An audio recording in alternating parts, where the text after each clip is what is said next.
Salam sejahtera, kiranya kasih Tuhan terus beserta kita terus diberi kesehatan, kita terus diberi berkat yang dari Tuhan.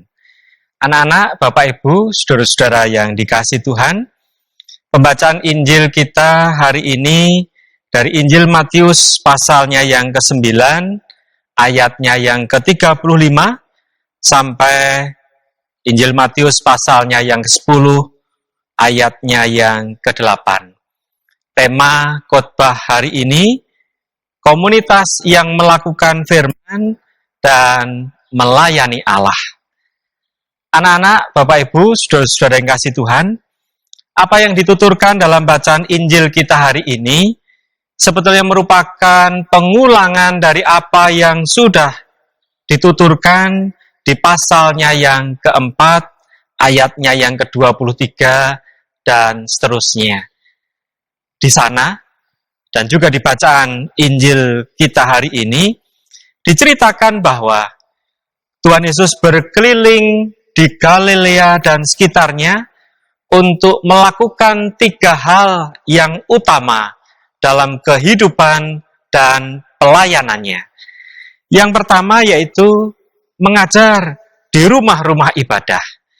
Yang kedua, memberitakan Injil Kerajaan Allah.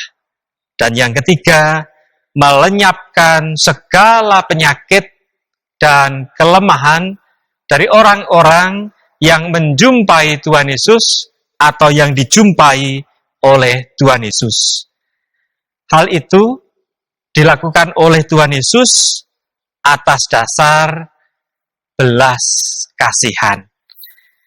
Tuhan Yesus tergerak hatinya karena melihat orang banyak yang penuh dengan penderitaan, kelemahan, kesedihan, sehingga hati nuraninya berbicara dan belas kasihannya muncul.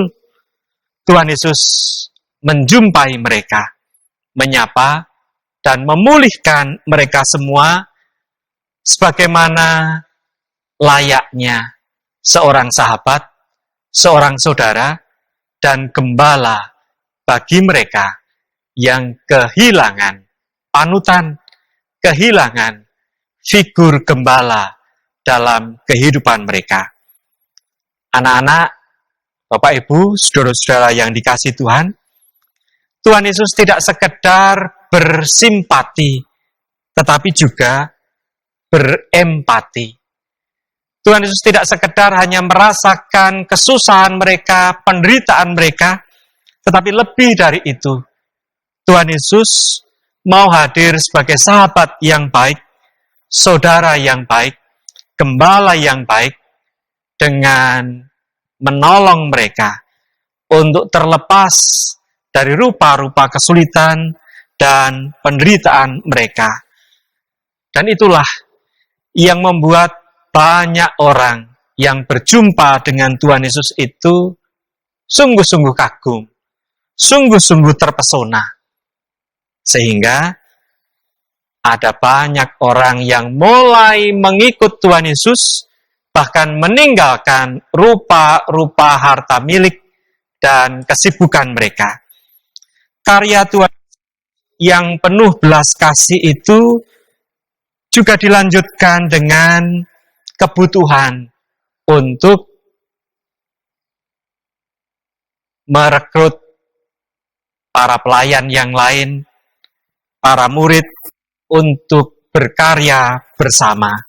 Maka diceritakan Tuhan Yesus memanggil dan memilih ke-12 murid atau yang sering kita sebut para rasul. Siapa mereka? Ada banyak orang dari berbagai macam latar belakang. Ada Simon yang latar belakangnya nelayan, juga saudaranya Andreas. Ada juga Matius, seorang pemungut cukai. Kisah ini sebetulnya mau bertutur siapa saja bisa dipanggil dan dipilih untuk menjadi rekan-rekan sekerja Allah, menjadi pelayan-pelayan bagi banyak orang.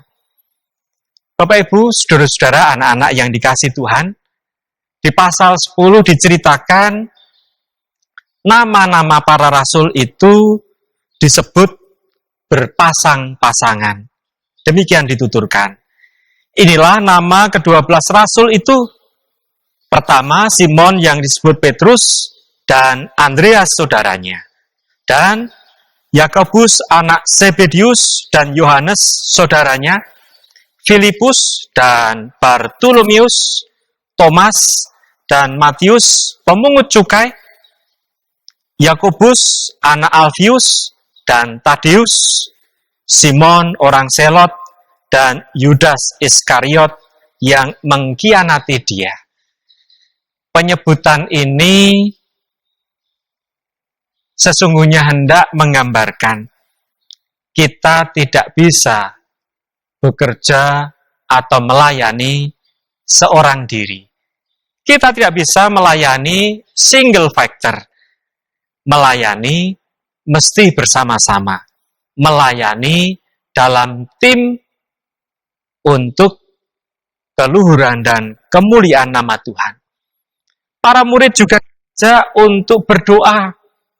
Karena tuaian itu banyak, pekerjaannya sedikit, maka para murid diminta memohon dalam doa kepada Bapa, supaya Sang Bapa mengirimkan pekerja-pekerja itu untuk karya yang lebih baik dan lebih luas untuk menolong mereka yang sakit, yang miskin, dan yang menderita.